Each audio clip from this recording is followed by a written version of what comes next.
ആരോഗ്യം അമൂല്യം.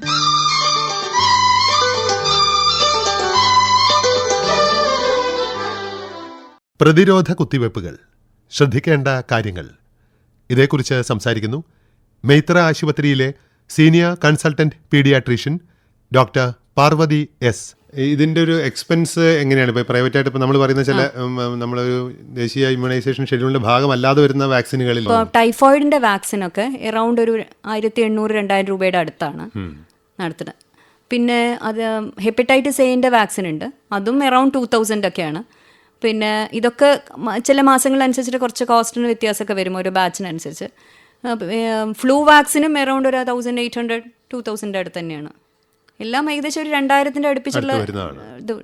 പിന്നെ ചില റെസിഡൻസ് അസോസിയേഷനൊക്കെ മഞ്ഞപ്പിത്തൊക്കെ വരുമ്പോൾ ഒന്നിച്ച് 50 പേര് 100 പേര് എന്നൊക്കെ പറഞ്ഞിട്ട് ക്യാമ്പൊക്കെ നടത്തും. ക്യാമ്പൊക്കെ നടത്തുമ്പോൾ ചിലപ്പോൾ ഈ സെയിം വാക്സിൻ കമ്പനിയിൽ നിന്ന് നേരിട്ട് ഈ ഒരു കമ്മ്യൂണിറ്റി പ്രോസസ് എന്നൊക്കെ പറഞ്ഞിട്ടാവുമ്പോൾ ഇവര് കുറച്ചും കൂടി കുറഞ്ഞ നിരക്കിൽ പിന്നെ ഒരു കർമ്മ പരിപാടി എന്നൊക്കെ പറഞ്ഞിട്ട് അങ്ങനെ കൊടുക്കാറൊക്കെ ഉണ്ട്.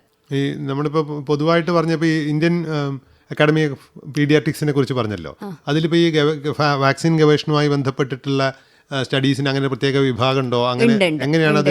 IAP സംഘടനയ്ക്ക് തന്നെ ഒരു കമ്മിറ്റി ഫോർ ഇമ്മ്യൂണൈസേഷൻ തന്നെ ഉണ്ട്. അതിൻ്റെ കമ്മിറ്റികളുടെ നിശ്ചിത അളവിൽ ഇപ്പോൾ 3 മാസം കൂടുമ്പോൾ 6 മാസം കൂടുമ്പോൾ അതിൻ്റെ മീറ്റിംഗ് ഉണ്ടായി. ആ ഗ്രൂപ്പിൽ തന്നെ ഗവൺമെൻറ്റും ഗവൺമെൻറ്റേതര ആളുകളും ഉണ്ടാവും, സയൻറ്റിസ്റ്റ് ഉണ്ടാവും. അപ്പോൾ അവരുടെ ഒരു കമ്മിറ്റി, ഗവേണിംഗ് കമ്മിറ്റി ഉണ്ട്. ആ കമ്മിറ്റി 3 മാസം കൂടുമ്പോൾ കൂടിയിട്ട് അവർ തമ്മിൽ ചർച്ചകൾ നടത്തി അതിൽ നമ്മുടെ ഗവേഷണ ഫലങ്ങളും ഇതുവരെയുള്ള റിസൾട്ടും ഇപ്പം നാട്ടിൽ എത്രയുണ്ടെന്നുള്ളതിനൊക്കെ അനുസരിച്ചാണ്. കാരണം ഓരോരോ രാജ്യങ്ങൾക്കും അതാത് രാജ്യത്തിന് അനുസൃതമായ വാക്സിൻ ഷെഡ്യൂളാണ്. ഇപ്പം നമ്മൾ ആശുപത്രി ഇരിക്കുമ്പോൾ പ്രത്യേകിച്ച് നമ്മൾ ഗൾഫ് മേഖലകളിൽ പോയി വരുന്ന ധാരാളം പേഷ്യൻസ് ഉണ്ടാവും. അപ്പോൾ കുവൈറ്റിൻ്റെ മാതിരി ആവില്ല, വ്യത്യാസമായിരിക്കും. ദുബായിൻ്റെ വേറെ ആയിരിക്കും, UK വേറെ ആയിരിക്കും. അപ്പോൾ അത് ഏത് രാജ്യത്തെ കുട്ടി ജനിച്ചതെന്ന് വെച്ചാൽ ആ സ്കെഡ്യൂൾ അനുസരിച്ച് നമ്മൾ കണ്ടിന്യൂ ചെയ്യാൻ പറയും. അത് നമ്മൾ ചെയ്തു കൊടുക്കും ചെയ്യാറ്. പക്ഷെ ചില വാക്സിൻ എല്ലാ സ്ഥലത്തും ഉണ്ടാവില്ല. പക്ഷെ അതിനനുസരിച്ചുള്ള ഓൾട്ടർനേറ്റീവ് എന്താ വെച്ചാൽ നമ്മൾ അവർക്ക് പറഞ്ഞു കൊടുക്കും. അങ്ങനെയാണ് ഇപ്പോൾ ചെയ്യുന്നത്. ഈ കമ്മിറ്റി യൂഷ്വലി ഡിസിഷനാണ്. ഇപ്പം പുതിയ വാക്സിൻ ഇൻട്രൊഡ്യൂസ് ചെയ്യണമെങ്കിൽ ഗവൺമെൻറ്റിനോട് പറയും ഈ കമ്മിറ്റി തന്നെയാണ് ആക്ച്വലി. ഈ കമ്മിറ്റി പറഞ്ഞതിനനുസരിച്ചിട്ടാണ് ഒരു പുതിയ വാക്സിൻ ഇൻട്രൊഡ്യൂസ് ചെയ്യണോ വേണ്ടയോ എന്ന് തീരുമാനിക്കുന്നതും എങ്ങനെ നടപ്പാക്കാം എന്നുള്ളതും ഒരു ഡിസ്കഷൻ വന്ന് ഈ കമ്മിറ്റി ഗവൺമെൻറ് അപ്രൂവൽ കിട്ടി. അങ്ങനെയാണ് ഓരോന്നും നാട്ടിൽ ചെയ്യുന്നത്. നമ്മളിപ്പോൾ നേരത്തെ സൂചിപ്പിച്ചതുമാതിരി ഒരുപാട് മലയാളികൾ, പാതി മലയാളികളും കേരളത്തിന് പുറത്തും വിദേശങ്ങളിലും പല നാടുകളിലാണ് ജീവിക്കുന്നത്. അപ്പോൾ അവിടെ നിന്നൊക്കെ കുഞ്ഞുങ്ങളുമായി നാട്ടിലേക്ക് വരുമ്പോൾ ഇതിൻ്റെ ഒരു തുടർ വാക്സിനേഷനും ഒക്കെയായി ബന്ധപ്പെട്ട് ഡോക്ടറെ കാണാനൊക്കെ പലരും വരാറുണ്ടല്ലോ. അപ്പോൾ നമ്മളിൽ നിന്ന് കുറേ വ്യത്യസ്തമായിട്ടുള്ള ഒരു വാക്സിൻ ഷെഡ്യൂൾ ആണോ പലരും ഫോളോ ചെയ്യുന്നത്? എങ്ങനെയാണ് അതിൻ്റെ ഒരു?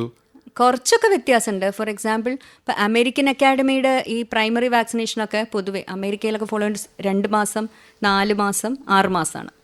അതേമാതിരിയാണ് മോസ്റ്റ് ഓഫ് ദ ഗൾഫ് കൺട്രീസിലും ഫോളോ ചെയ്യുന്നത്. അപ്പോൾ 6 മാസത്തിലേ തീരുള്ളൂ.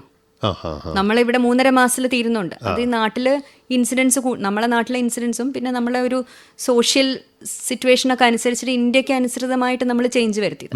പക്ഷെ റീസെൻ്റ്ലി കണ്ടൊരു വ്യത്യാസം UK പണ്ടത്തേന്ന് മാറിയിട്ട് മോർ ലൈക്ക് ഇന്ത്യയുടെ ടൈപ്പൊക്കെ കുറച്ച് ചേഞ്ച് UK റീസെൻ്റ്ലി ഞാൻ കണ്ടു. നമുക്ക് എത്താവുന്നൊരു അനുമാനം എന്താ വെച്ചാൽ നമ്മളെ ഒരു ഇമ്മ്യൂണൈസേഷൻ ഷെഡ്യൂൾ എന്ന് പറയുന്നത് ലോകത്തെ ഏത് രാജ്യവുമായി കിടപിടിക്കുന്ന രീതിയിൽ ഏറ്റവും ആധുനികമായ രീതിയിൽ പരിഷ്കരിക്കപ്പെട്ടുകൊണ്ടിരിക്കുന്നു.